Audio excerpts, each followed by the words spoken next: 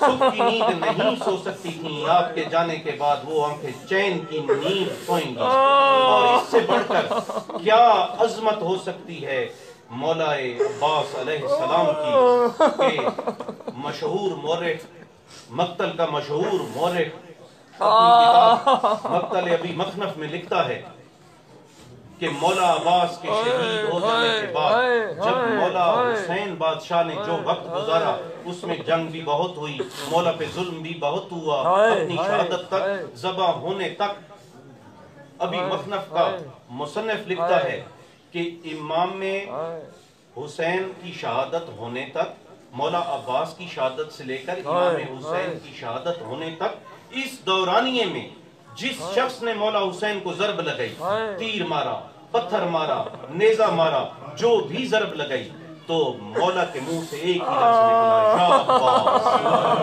یا عباس، یا عباس۔